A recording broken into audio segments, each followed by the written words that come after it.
On June 5th, I finally made my way down to the Jersey Shore to Seaside Heights to visit the Boardwalk Park Casino Pier. Now, the park is known for its Gerstlauer Eurofighter Hydrus, one of the better seaside coasters in the country. So let's jump into a day at Casino Pier and talk about Hydrus.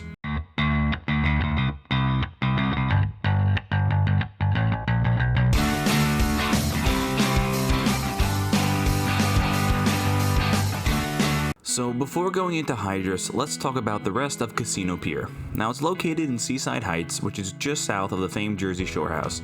Now, the park features 2 roller coasters with a third on the way, as well as an S&S shot tower, skyscraper from Gravity Works, and some other typical fair style attractions.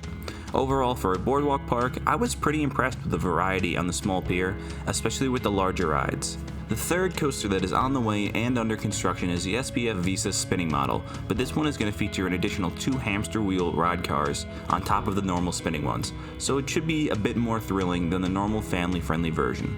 Now, the cards will flip riders over their heads and back instead of just the normal spinning side to side.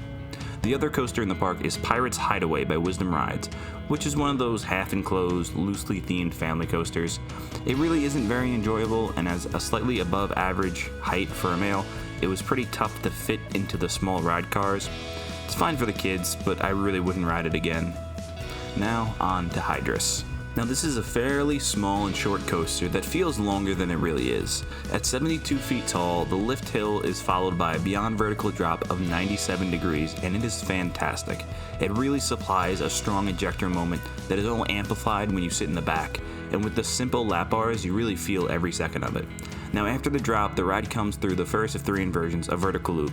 While it's not overly intense and doesn't give great hang time, it does the job of being the large, picturesque inversion. Immediately after, the trains hop into the second inversion, a cutback that doesn't quite turn the trains completely upside down, but it does feel like a full inversion. You don't feel like you're getting cheated, it really does feel like one. After a sharp right-hand turn, the trains slowly traverse through the Heartline Roll. Now, this is definitely the second best moment of the ride after that drop. The train feels like it's going to start to straighten out left before being snapped to the right and turning all the way over, and the restraints really allow for some fantastic hang time.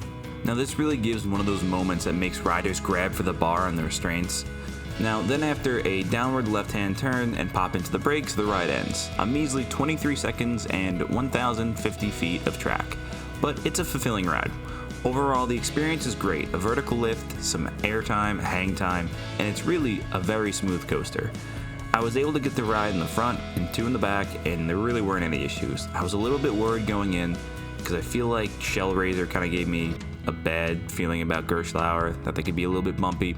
But outside of some light shakes in the back row, this can definitely be a marathon coaster, but it's going to cost you about $10 a ride. Overall, the presentation of the coaster is pretty nice. I really like that vibrant green on the track, the dragon-like eyes on the trains, and the reptilian figurehead on the ride sign. It really shows that the park cared about this attraction when they brought it in. It's definitely a big investment for such a small park. Now, whether or not this is the best boardwalk coaster is really up for debate.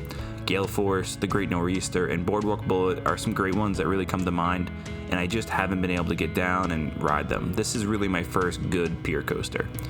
Now, it only hits 64th on my overall list, but that puts it in a firmly good, if not short ride area.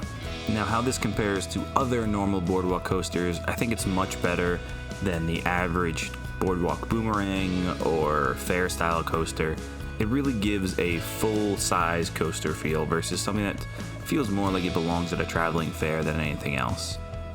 So that's going to wrap it up for this week. What is your favorite seaside attraction, and what do you think of Hydrus if you've been on it?